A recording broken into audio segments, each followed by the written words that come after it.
Lob und Dank sei dem Herrn für das herrliche Wort, das wir schon gehört haben. Sifa na shukrani kwa Bwana kwa ajili ya neno la ajabu ambalo tumekwisha kusikia. Ninakasirika kidogo kwa sababu ya ndugu Rusi. Siku ya kwanza ya juma iliyopita alikuwa Ziriche kulingana na jinsi nilivyosikia. Niliweza kuangalia ndani ya kusanyiko yoyote nzima ili niweze kumwona mahali fulani, na ndipo sasa kwa mwisho nilisikia ya kwamba alikuwa akikaa nyuma sana ndani ya kona. Tunaweza kusema nini kwa sababu ya maneno haya? Kuna watu wanaoharakisha ili waweze kukaa mbele, lakini pia kuna wengine ambao wanaobaki nyuma, na wale ambao walio na mambo mengi ya kutoa siku zote wanataka waweze kubaki wakikaa. Kweli sana tunashukuru Mungu kwa ajili ya yote anayofanya, yale ambayo tuliweza kupokea, kuona kwa ujumla wa mpango wa wokovu, ni kusema mawazo ya Mungu. Mchana wa leo uliweza kuwa na habari mbaya wakati ndugu Reynold Healing aliponiita ili aweze kuniambia kwamba baba yake amefariki. Kwa namna moja, habari kama hizo na wakati kama huu unakuwaka unatugusa sana. Ndipo sasa unawaza mambo mengi sana sana, wakati ambayo tunaweza kubaki pamoja.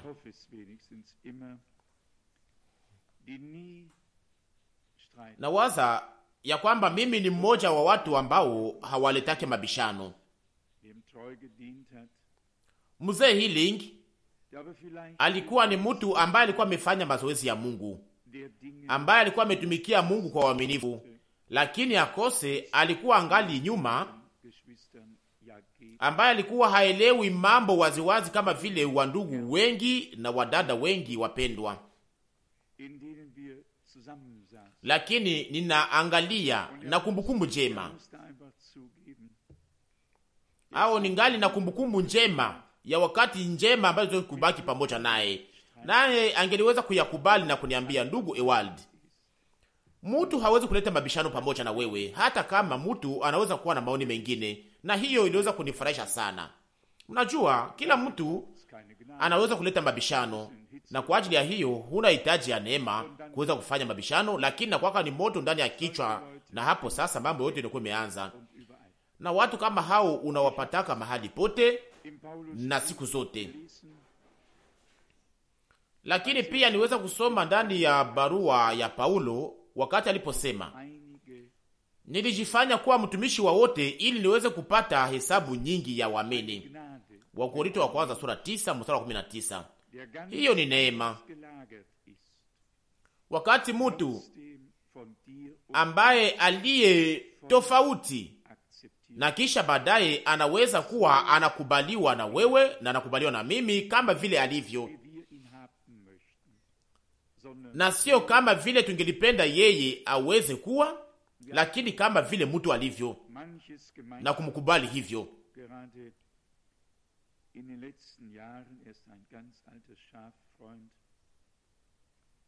Tuliweza kuwa na mambo mengi katika ushirika sana sana katika miaka iliyopita pamoja na huyo mzee Healing.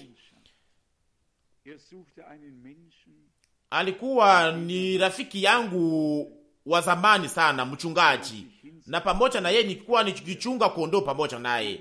Alikuwa akitafuta ushirika, alikuwa akitafuta mtu ambaye ampasha kuzungumzia, alikuwa akitafuta mtu ambaye angeweza kukaa naye. Ichapokuwa muda mfupi ambaye aliweza kubaki pamoja naye, ninashukuru sana kwa ajili ya saha zote ambazo tuliweza kuishi pamoja naye, tukizungumza kuhusu neno la Mungu, tukiomba na pia hata kulia pamoja naye.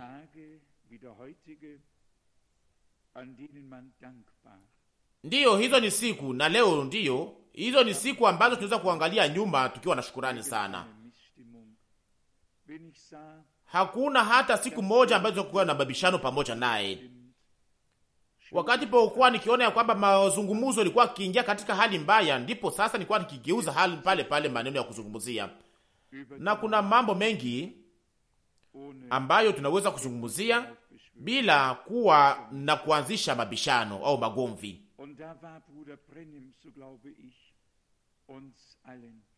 Na ndugu Branamu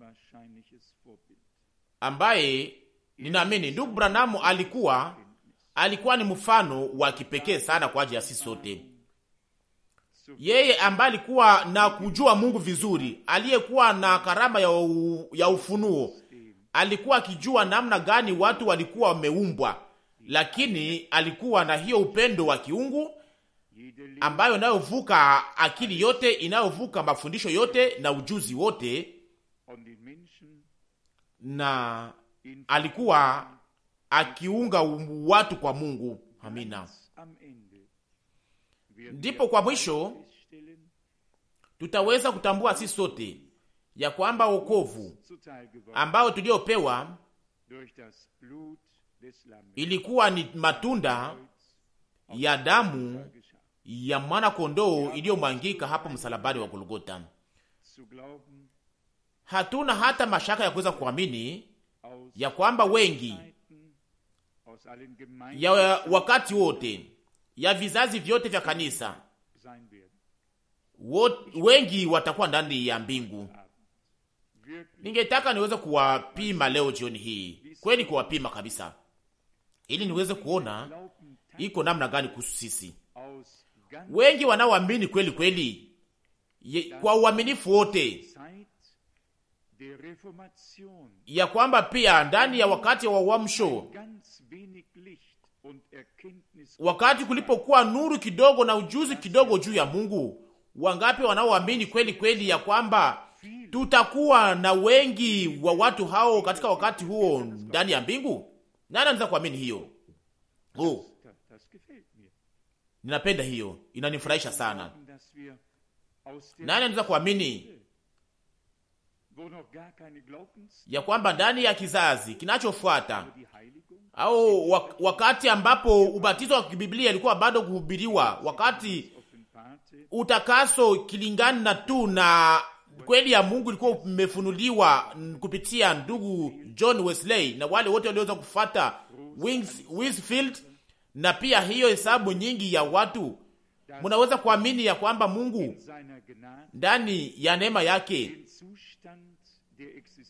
aliweza kuingiza hiyo yote, na pia aliweza pia kuokoa, na huko ndani ya wakati huo aliweza kuokoa watu akawakokota kwake, na kwamba tutaweza kuona ndani ya utukufu. Mnaweza kuamini hiyo kweli? Hapo sasa tunafurahishwa sana. Na pia ndani ya uamsho uliokuwa ukifuata, mnajua inakuwa ka hali mbaya wakati gani? Hali inakuwa mbaya wakati Mungu anapoweza kufunua kitu fulani kwa watu na kisha watu wanaikataa, ndipo inakuwa hali mbaya sana.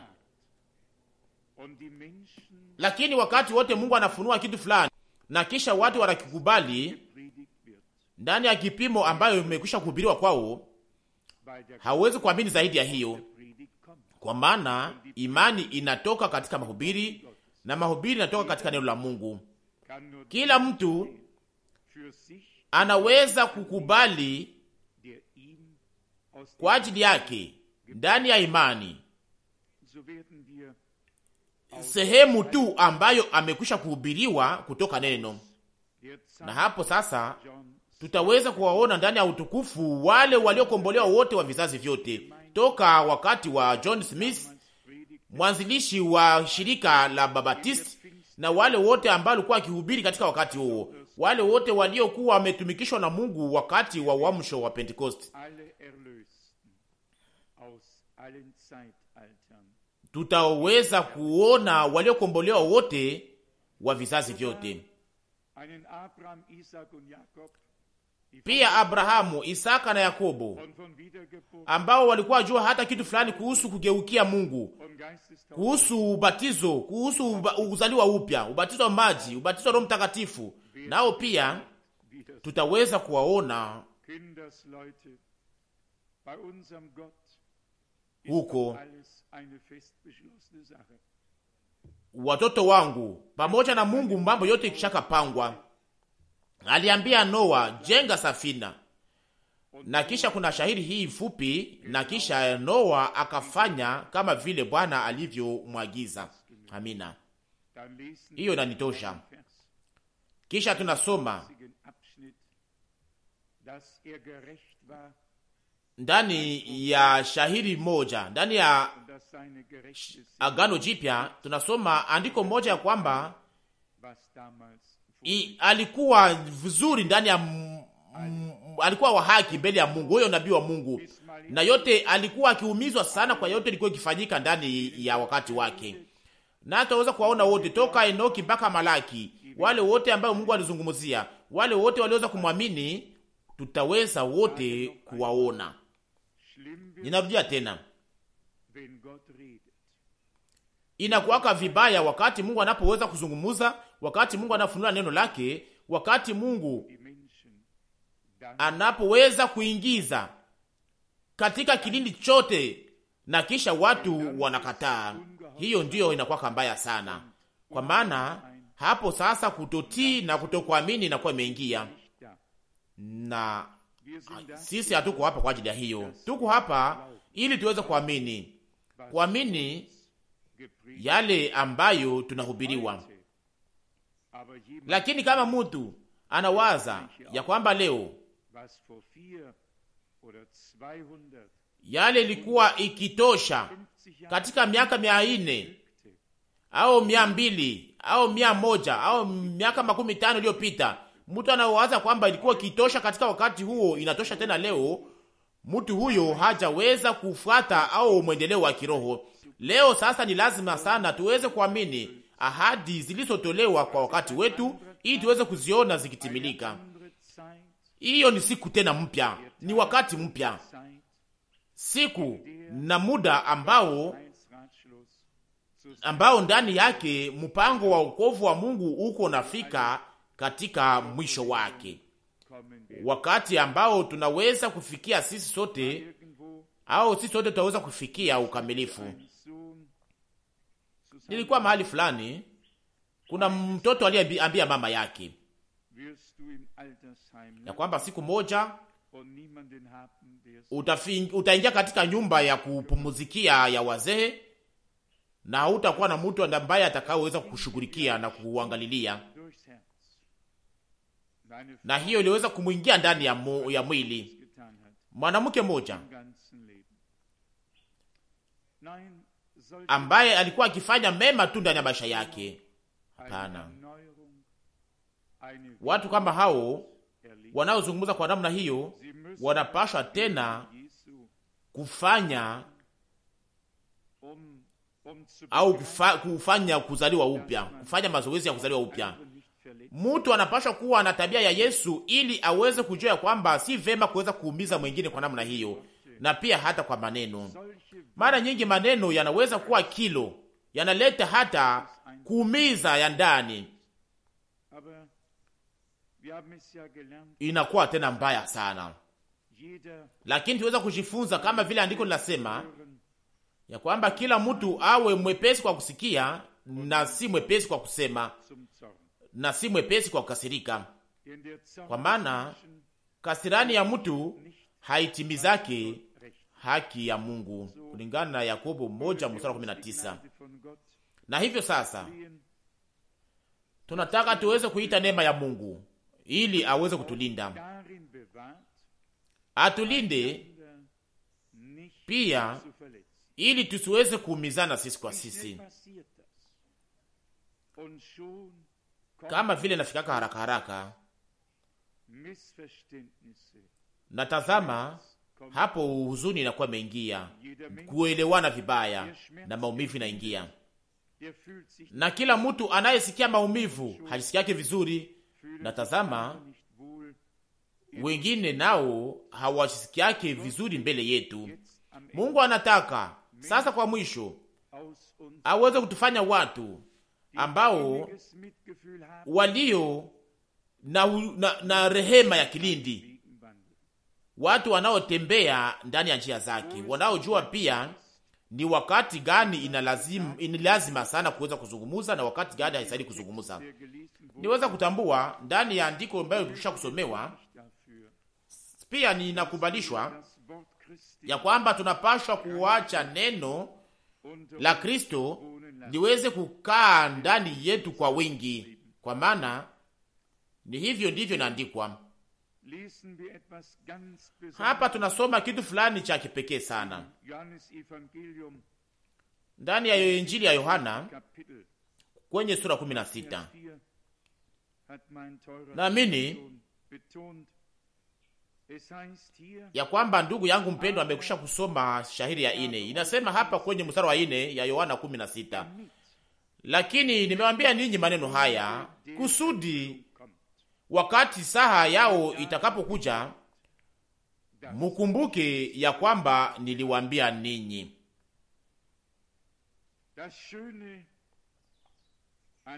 Iliyo njema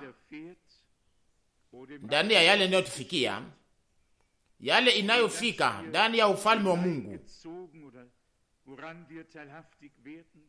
au ndani ya yale ambayo tumeingizwa, au ndani ya yale ambayo tunapata sehemu ndani, iwe nzuri au mbaya,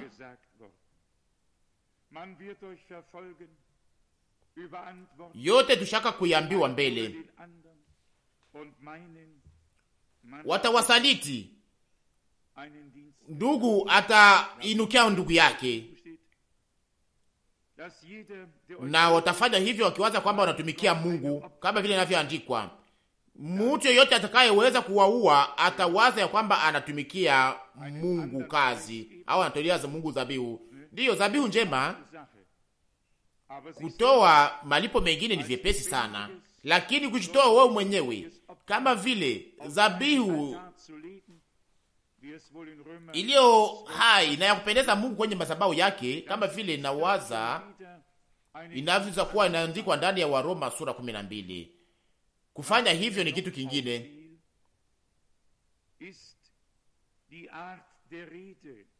Yale ambayo niweza kunigusa tena ni namna ambayo Bwana aliweza kutamka. Yohana 4, Yohana 16, Yohana 16 mstari wa 4, sehemu ya pili. Na maneno haya sikuambia ninyi tangu mwanzo, kwa sababu nilikuwa pamoja nanyi. Hawangeliweza kuyavumilia kwa wakati ule, alikuwa kama vile haiko tena pamoja nao, lakini alikuwa angali pale. Hiyo ilikuwa ni wakati wa mwisho ambapo Mungu alikuwa akiwazungumzia na alikuwa akishiwapatia. Na tutaweza kurudi tena baadaye juu ya mawazo ya neno linalosema kwamba wakati utakuja ambao sitaweza kuwazungumzia kwa mfano. Mstari 26 pale napo kuna wakati ambao mambo ilikuwa ikisonga mbele kwa nuru, na Bwana angeliweza naye kupanga mambo na kuyaonyesha waziwazi. Inasemeka hapa kwenye mstari wa 7, Yohana 16, lakini mimi nawaambia ninyi kweli, ni kwa faida yenu niondoke, kwa sababu kama siondoki, msaidizi au mfariji hata kuja kwenu. Wakati Bwana alipokuwa hapa duniani angeliweza kuwa Yerusalema, lakini hakukuwa ndani ya Samaria, huko Samaria. Kama alikuwa Samaria, hangeliweza kuwa Kapernaumu. Wakati alipokuwa hapa duniani alikuwa akifungwa ndani ya wakati na akifungwa kwa eneo fulani. Kama alikuwa Kanana huko Galilaya au Kana Galilaya, hangeliweza kuwa Yopa. Leo anaweza kuwa mahali pote kwenye dunia yote nzima, pamoja na waamini wote ndani ya kila makusanyiko, kulingana na ahadi ambayo aliyotoa yeye mwenyewe, ya kwamba mahali 2 au 3 wanapokusanyika katika jina langu, mimi ni pamoja nao, kulingana na Mathayo 18 mstari wa 20.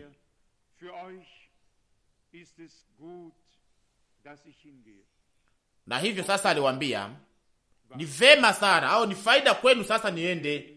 Amina. Ndiyo, ilikuwa ni vema pia kwa ajili yetu. Kama angeliweza kubaki Yerusalema, wanafunzi walitaka ili aweze kuweka ufalme wake kule, waliweza hata kuhuzunishwa sana. Wakasema ya kwamba tulikuwa kiwaza kwamba utakomboa Israeli na kuweza kuleta ufalme wako, Luka 24:21. Lakini hayo yote yalifanyika kwa namna tofauti.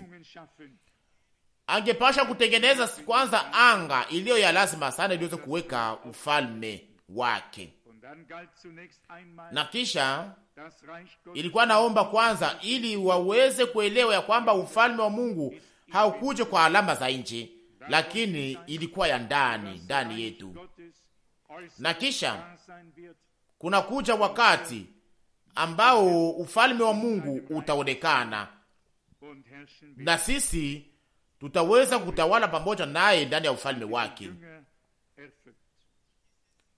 Huzuni ilikuwa wameshika walio wake, wanafunzi wake, nasi sasa tunafika katika wakati ambao inayotugusa sana, au kwa maneno inayotugusa sana, kama vile nilivyosema wakati posoma habari hii leo. Ndiyo, ilikuwa ya kugusa sana, na pia machozi iliweza kumwangika bila hata mimi niweze kuizuiza. Niweza kuwazia kuhusu mambo mengi. Uzima ya kila mwanadamu ni fupi sana. Tunakuwa na uzima mmoja, hakuna siku inayorudi, hakuna juma, hakuna mwezi, hakuna mwaka, hakuna hata saa moja inayorudi nyuma. Niweza kujiuliza yale ambayo niweza kufanyia kwa ajili ya Mungu, na matunda gani hayo niweza kuleta. Mnajua vizuri ya kwamba kuna kwaka wakati ambao ndani ya maisha mtu anajiweza kujipima mbele ya uso wa Mungu ili uweze kujua kama alivyosema, kama sisi tulienda ili uweze kuchukua matunda, na kama matunda yetu yanadumu, kulingana na Yohana 15:16. Mawazo mengi yaweza kunijia kwenye roho. Yote ilianza wakati nilipoweza kuzungumza na watu wasioamini, wanaume ambao waliweza kutembelea hapa, walikuwa wakihusika sana ili waweze kujua namna gani maisha inafanyikaka ndani ya ushirika hapa, au ya shirika ya watu wengi hapa. Mnaweza kuwazia yale ambayo niweza kujibu. Nilijibu ya kwamba sisi ni jamaa kubwa hapa katikati yetu, kila mtu anajua kila mtu, na kila mtu anakuwa macho juu ya kila mtu. Na hapo sasa niweza kusema ya kwamba mambo yote iko kama vile nipasha kuwa, kama vile ninavyoiwaza, kama vile ninavyohitaji. Niweza kuonyesha kama vile mambo ilivyo hivyo. Lakini leo wakati nilipokuwa nikiguswa kwa ndani, swali iliweza kunijia, kweli uliweza kutoa ushuhuda wa kweli, au kitu akiko gisi ulivyosema? Niliweza kuyasema kama vile nilikuwa nikihitaji, kama vile naisikiaka mimi mwenyewe, na ningetaka niweze kusema hivyo. Inayohusu mimi, naamini kwa moyo ulio wazi, naamini ya kwamba ninaweza kuwa na huzuni pamoja na wale wanaokuwa na huzuni. Naweza kulia pamoja na wanaolia. Naweza kufurahi pamoja na wanaofurahi. Na hiyo niweza kuipewa na Mungu tu. Ijapokuwa ni vigumu sana kuweza kuiweka katika matendo. Unaweza kuionyesha kwa vigumu au si kwa haraka kwa wengine. Kuonyesha kwa wengine sehemu ambayo ulio nayo kwa yale unayofikia.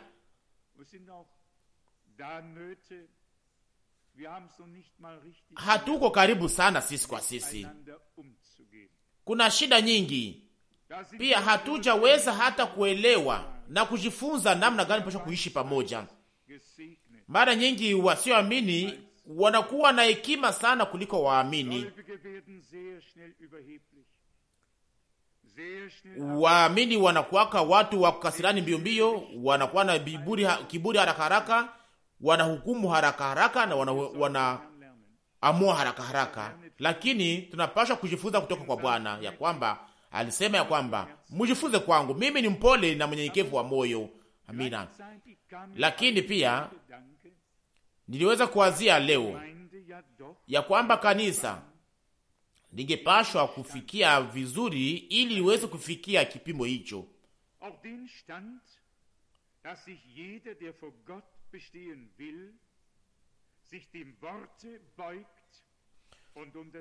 Kufikia kipimo ambayo wale wote wanaotaka kusimama mbele ya Mungu wataweza kushiweka chini ya neno na wataweza kukubali ya kwamba hakuna mtu mwingine ambaye anayeweza kuokolewa kulingana na maoni yake mwenyewe, lakini wote wataweza kutembea kweli kweli katika vipimo vya neno ili waweze kufika kwenye lengo.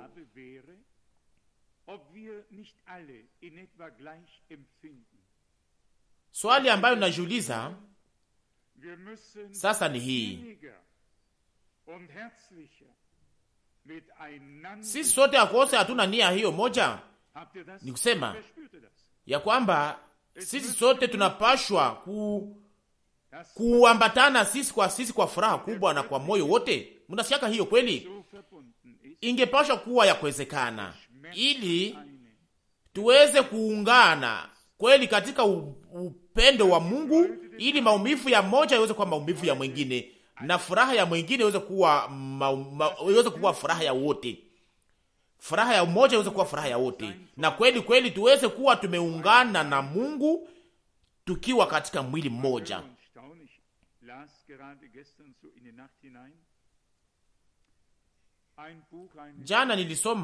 Jana jioni nilisoma ndani ya Biblia, niweza kusoma ndani ya kitabu kimoja cha mchungaji wa Luteri huko wa Berlin. Ni mchungaji aliye kweli kweli mprotestanti na anayepingana na papa kama vile anayepingana na shetani. Msiwazia kwamba nilikuwa nikiwazia kama kunaweza kuwa mambo kama hayo. Nilisoma ndani ya kitabu chake ya kwamba kuna ujumbe ya papa aliyekuwa akisema ya kwamba Kristo ndiyo niyo kichwa, lakini eti Maria ndiyo shingo ambayo inayotuongoza. Papa anasema hivyo, na wanasikia kwamba sasa kuna kupenya ndiyo kunatokea mahali pote. Mniamini iwe namna gani, lakini tena kutakuwa tena kutengana na hizi mashirika zote na hizi mashirika zio zuhuru. Kuna watu wengi ambao hata kama hawajaweza kutambua kweli, lakini hawawezi kuingia katika njia ya kwenda Roma. Na mtu huyo alionyesha namna gani hiyo uspiritism iko kwa hatua ya kwanza,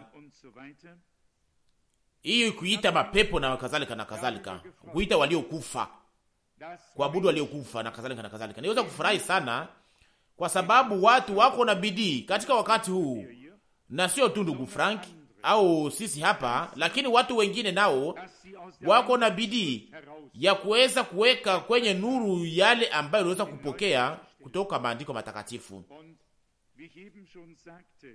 Na kama vile nimekwisha kusema, naamini ya kwamba Mungu atapatia wanadamu bahati ya kweli, kipaji cha neema, mbele mulango uweze kufungwa milele na milele.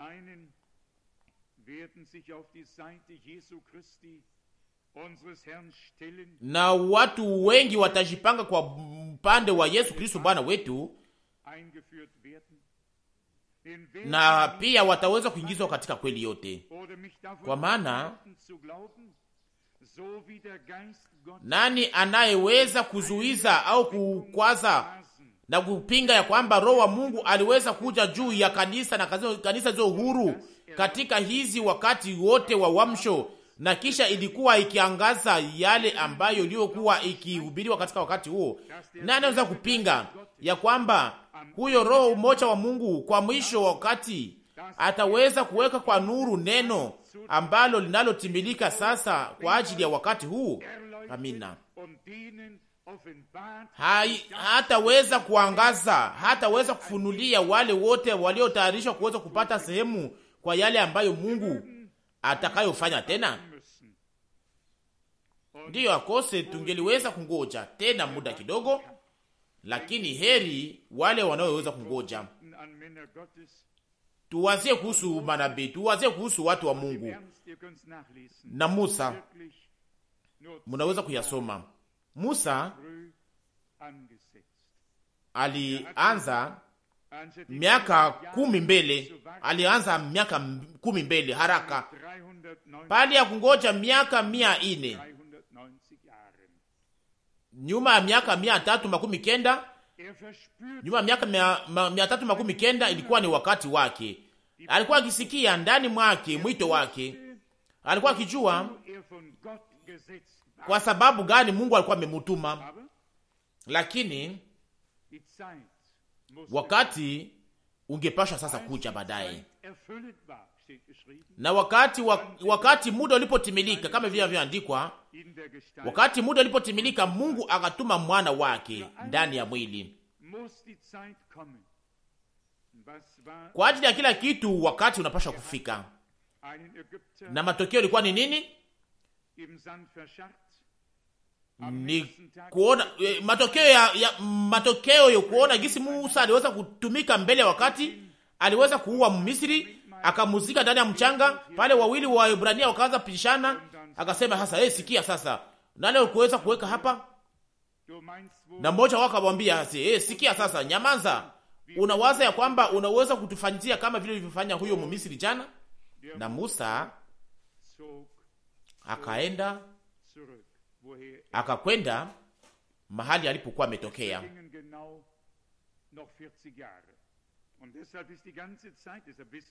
Tena miaka 40 ikapita, na ndiyo maana tunajua vizuri ya kwamba wakati huo ulikuwa umekamata miaka 413, nikisema miaka 390 kuongeza huko 40. Ilikuwa naomba sasa kuweza kungoja. Naambia kwamba kama mtu anaweza kuwasha hii kitu fulani ndani mwangu au kuiharakisha ndani mwangu, ni vema sana kuweza kumwambia tungoje Bwana. Nishaka kusema hapa, tunangoja ili mambo ya mwisho yaweze kufanyika ndani ya kanisa la bibi harusi.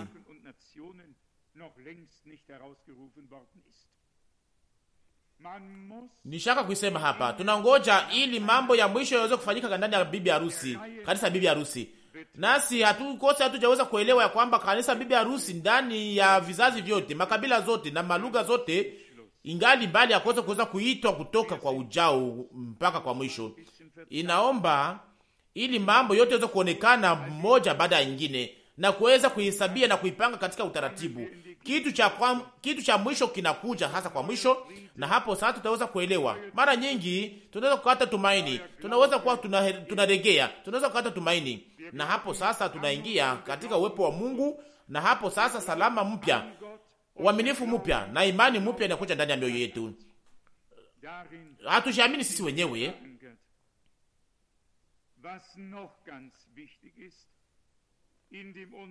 Tunaamini Mungu. Hatujiamini sisi wenyewe, lakini tunaamini Mungu. Tunaamini yale aliyosema. Ni hapo ndipo tuliingizwa. Yale iliyo lazima tena sana ndani ya shahiri ya ndiko ya Yohana 16 ni kwa sababu Roho Mtakatifu anakubalisha kwa dhambi. Ndiyo, mstari wa 8. Ona gisi watu wanaweza kukushurutishwa ili waweze kukubalishwa kwa dhambi. Na wanasema hii ni dhambi, na kisha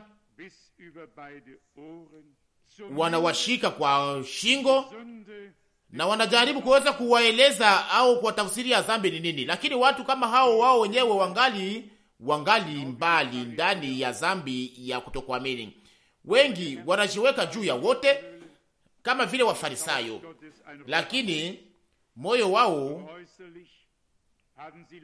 ungali makao ya wanyang'anyi, na nyumba ya Mungu inakuwa nyumba ya wanyang'anyi. Lakini kwa nje walikuwa wakivaa mavazi meupe au makanzo meupe marefu, walikuwa hawezi kuvaa kitu kibaya, walikuwa wakisimama mahali pa barabara kusalimia na watu wote, walikuwa wakikamata nafasi ya kwanza, iwe ndani ya ndoa, iwe mahali pote, siku zote walikuwa wakisimama, walikuwa wakikaa mbele, kila mtu alikuwa akiwasalimu mwalimu, lakini kwa ndani walikuwa wamekwisha kukufa, walikuwa makaburi zilizopakaliwa na choka, kwa nje walikuwa wa utawa. Na wazia kuhusu Yohana 9, mimi si mwovu, lakini tunaona namna gani mambo yote yanafanyika. Wakati mtu anapokuwa katika huzuni, walikuwa wakijiweka juu, wanajiweka pale kama vile wahukumu au waamuzi, nao sijue kitu kingine, na hapo walikuwa wakimshika. Na unasema nini? Na kama mtu alikuwa akiwashika, sasa wangeweza kufanya nini? Wangeweza kupigana kwa nguvu zao zote, lakini hapa tunaambiwa ndani ya Yohana 16,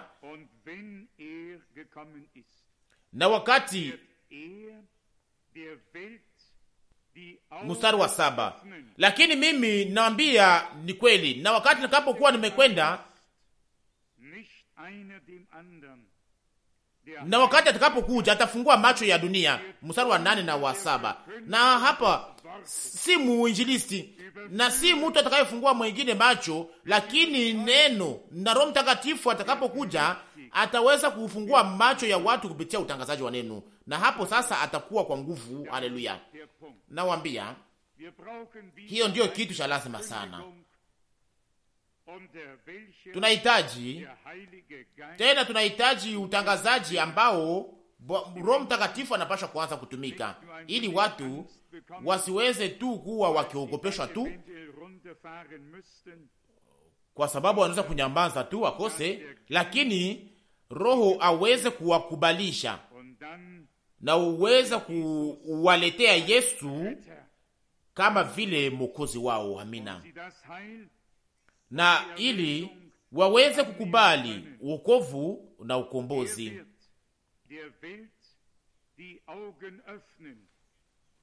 atafungua macho ya dunia juu ya dhambi, juu ya haki na juu ya hukumu. Ndiyo, hayo ndiyo maneno muhimu, hayo ndiyo mambo matatu ya muhimu ambayo inahusika. Na sasa ni haki gani inahusika? Inahusu dhambi gani na hukumu gani? Hayo mambo matatu nafanana namna gani kweli kweli? Nasoma mstari wa 9, Yohana 16. Hapo ndipo naanzia kwa maneno ya dhambi, kwa sababu hawaniamini mimi.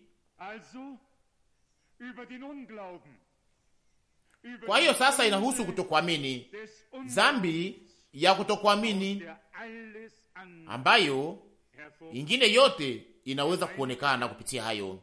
Roho Mtakatifu atafungua macho ya dunia juu ya maneno ya dhambi, juu ya dhambi, kwa sababu ya dhambi, kwa sababu hawaniamini mimi. Na pale Bwana anasema, mnaweza kusoma nyote ya kwamba kama msiponiamini kwamba mimi niko, mutakufa katika dhambi zenu. Amina. Yohana 8 mstari wa 24. Na hivyo sasa, kutokuamini, kitu hicho kibaya kinachoweka katika mashaka neno la Mungu na inayofanya Mungu kuwa mwongo. Roho wa Mungu atafungua macho ya dunia ndani yako na ndani yangu, nasi tulio sehemu ya dunia hii. Roho wa Mungu atafungua macho ya dunia kuhusu dhambi, kwa sababu hawaniamini mimi. Na ingine ya pili, kwa maneno ya haki au inayohusu haki, kwa sababu ninakwenda kwa Baba na hawataniona tena. Ilikuwa ni nini? Alitimiza kazi yeye kama vile mwana wa Mungu kwa ajili ya wavulana wasichana wote wa Mungu, na kisha akakaa kwa kuume wa uwezo wa Mungu.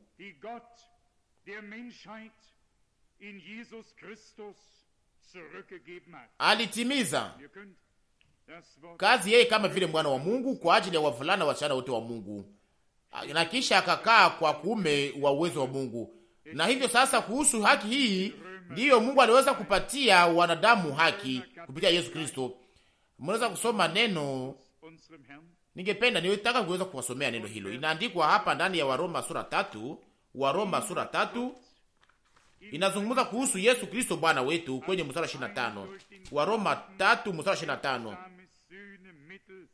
Naye Mungu amekwisha kumweka awe upatanisho kwa njia ya imani katika damu yake, kusudi aonyeshe haki yake. Amina. Atafungua macho ya dunia juu ya haki. Wakati gani? Wakati dhabihu itakapokuwa imetimilika, na wakati haki ya kiungu itakapokuwa imepewa kwa waamini. Hatubaki tukifungwa ndani ya dhambi ya kutokuamini. Bwana alitufungua macho, alituitoa katika kutokuamini, na ndio maana tumegeuka kuwa waamini. Na sasa wakati tunapokuwa tumegeuka waamini, ndipo tunatambua ya kwamba Mungu alituhesabia haki. Amina.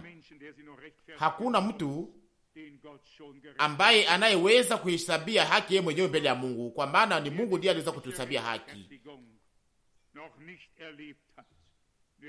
Ila tu wale ambao kuweza kufanya hesabu, kuhesabiwa haki ya Mungu watajaribu kuweza kuhesabia haki wewe mwenyewe, lakini hataki kuweza kuwasaidia kwa namna hiyo. Tunaendelea katika mstari mwingine, tulikuwa wapi? Ndiyo akose tunasoma shairi ya 26 ya Waroma sura 3. Waroma 3 mstari 26. Apate kuonyesha haki yake katika wakati huu, ili awe mwenye haki na mwenye kuhesabia haki mtu anayeamini Yesu. Amina.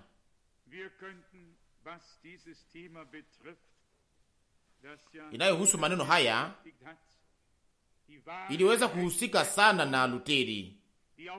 Luteri aliweza kuhusika na mambo haya, kuhesabiwa haki ya kweli iliyoweka msingi yake ndani ya imani, ndani ya kazi ile kutimilika kupitia Yesu Kristo.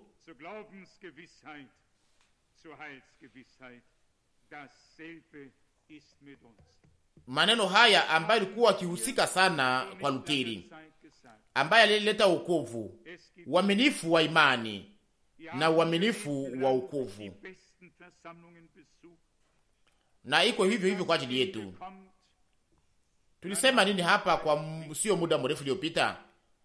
Kuna watu ambao waliweza kuingia, waliweza kupata sehemu katika makusanyiko mengi ndani ya maisha yao yote, na kisha kwa mwisho hawakuweza kupata salama pamoja na Mungu. Hawana uhakika, ujasiri ya kwamba shaka wakubali. Na hapo sasa wanasumbuliwa ndani, wanajiuliza neno la Mungu liweza kutimiza nini ndani yao. Lakini wapendwa, tusibaki katika kutokuamini na tusiweze kuhayarisha Mungu, lakini tuweze kufungua macho ndani ya imani juu ya dhambi,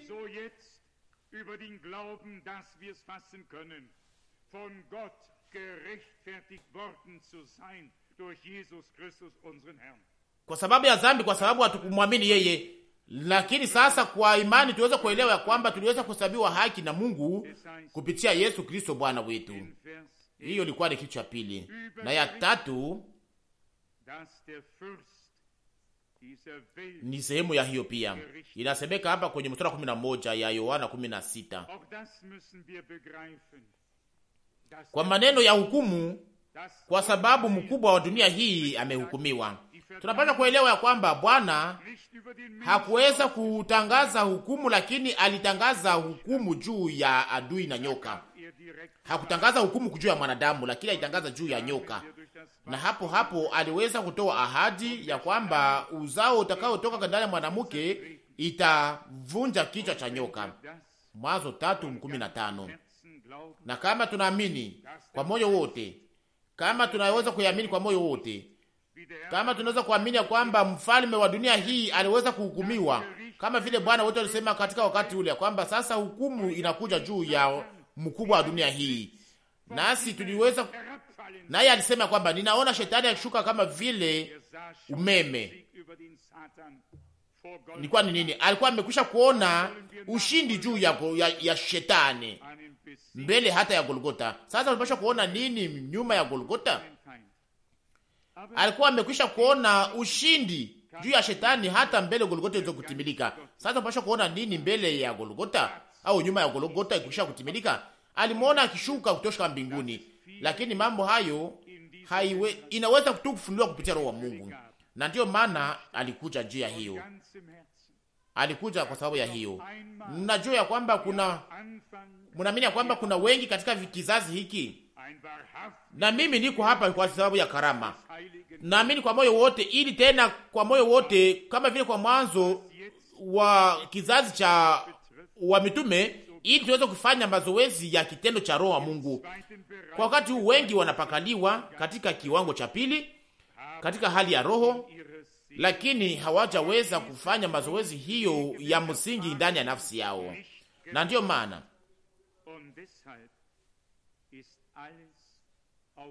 yote inakuwaka kama vile haina msimamo. Lakini Mungu anataka atusimamishe imara, anataka atujenge, na anataka ili ajifunue. Kungekuwa mambo mengi ya kusema.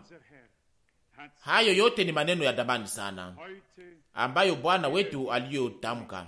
Leo anataka aweze kuonekana kwako na kuzungumzia wewe na mimi. Anataka atulize swali hii: ni katika kipimo gani Bwana aliweza kutimiza ndani ya maisha yetu, ndani ya nafsi yetu, yale ambayo aliyoahidi? Kwa maana hiyo nayo ni ahadi, ni ahadi. Ndiyo alisema mbele ili saha ya utimilifu wake iweze kufika, muweze kujua kwamba imekwisha kufika. Iwe yoyote ambayo iweze kufika, asema kwamba ataweza kushinda kuhusu dhambi, hukumu na haki. Hiyo yote inaweza kusema, yote yangilipashwa kutimilika. Nasi tunawaza kwa shukurani na shukurani kubwa kuhusu yale aliyoahidi,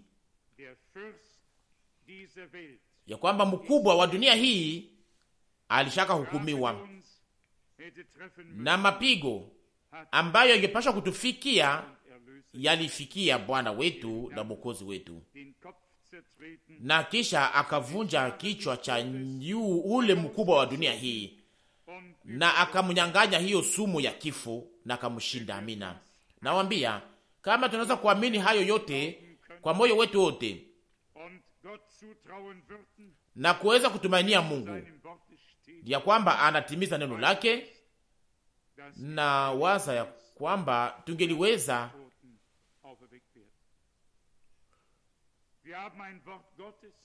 kuona pia hata kufufuliwa kwa wafu. Tuna neno la Mungu ndani ya ujao wake wote, katika hata kipimo chote. Hatuna nusu, lakini tuko na ujao wote kuhusu yote ambayo Mungu aliyosema. Sasa namna gani hatuweze kupokea ujao wa yale ambayo Mungu anayofanya?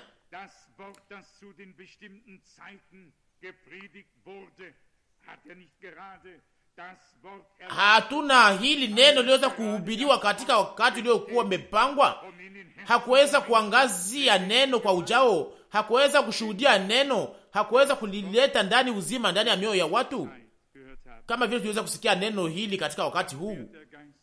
Na hapo sasa Roho wa Mungu ataweza kuleta uzima ndani ya neno. Amina. Ndugu Branham alikuwa akisema siku zote kulingana na Yohana 14:12, Bwana anasema ya kwamba kazi nazozifanya mutazifanya ninyi pia. Basi acha Mungu atupatie uhusiano pamoja naye, kuelewa ndani ya uhusiano wetu sisi kwa sisi, ili kama vile andiko linasema tuweze kuvumiliana sisi kwa sisi katika upendo, na kila mtu ahesabie mwengine kama vile mkubwa au wa lazima kuliko yeye mwenyewe. Na mambo yote inayoleta mashida, inayoleta masumbufu iweze kupimwa, mbele hata iweze kusemeka, ili tuweze kutambua matokeo ambayo inaweza kutokea katika mambo ambayo tunaweza kusema. Basi acha Mungu atupatie hekima kwa ajili ya wakati mfupi inayobaki kwetu hapa duniani, ili tuweze kuiweka kwa ajili yake na aweze kutufanya mifano iliyo hai. Amina. Nitaweza kufurahi kama kwa mwisho tunaweza kusema ya kwamba hii ni taifa langu au kanisa langu, liko sasa kwa mwisho kama vile lilivyokuwa kwa mwanzo. Ndugu Branham alikuwa akionyesha mara nyingi ndani ya mahubiri yake, ambayo tuliyoweza kutafsiri na ambayo itakayoweza kutangazwa hapa upesi. Anasema ya kwamba Bwana aliahidi kuweza kurudisha kanisa kwa mwisho ndani ya hali ambayo iliyokuwa ndani ya hali ambayo kanisa la Efeso lilikuwa kwa mwanzo, wakibarikiwa kwa baraka za kiungu zilizo katika mahali pa mbingu. Nasi tunaamini ya kwamba kurudishiwa si neno leo wazi, lakini nalochukua ndani mwake nguvu za Mungu ili iweze kutimiza yale aliyosema. Acha jina la Bwana liweze kusifiwa na kutukuzwa. Amina. Tusimame na tuombe. Asante kwa sababu natupatia kuamini na kuweza kuona na kuishi yale ambayo uliyosema. Basi Roho wako aweze kuja juu yetu na angazie kila kiungo au kila kipimo, aweze kufunua na kuonyesha uzima. Amina. Tunakuletea mahitaji zote za maombi, sana sana zile za kutoka nchi ya Cheki. O Mungu mwaminifu, Mungu mwaminifu, acha wewe mwenyewe uweze kuwahurumia, wajue pia ya kwamba tunawaombea hapa. Mwokozi mpendwa, unajua huzuni, unajua tabu, na tunakuomba uweze kupatia taifa lako uwezo katika jina lako, ili waweze kutangaza neno lako, waweze kuamini ya kwamba unafanya yale ulioahidi. Ninakuomba pia ili utupatie hekima na neema, tuweze kushikamata vizuri mbele ya sisi kwa sisi. Mungu mwaminifu, acha basi uweze kutambua hata gisi ya kusema, hata gisi ya kusema kwa sauti, hata kutoa sauti tuweze kuipima vizuri. O Bwana, toa ndani mwetu upumbavu wote, utupatie neema yako mbele ya uso wako, ili tuweze kugeuka kuwa kitu fulani kinachoweza kuheshimisha na kutukuza jina lako na utukufu wako. Bariki pia weekend hii, o Mungu, o Mungu. Takasa chumba hiki chote na wale wote watakaoingia ndani. Bwana, utakase midomo pia, kinywa, macho, masikio na mioyo hapa pamoja nasi. Bwana, ninakusifu na ninakuabudu katika jina la Yesu. Amina. Amina.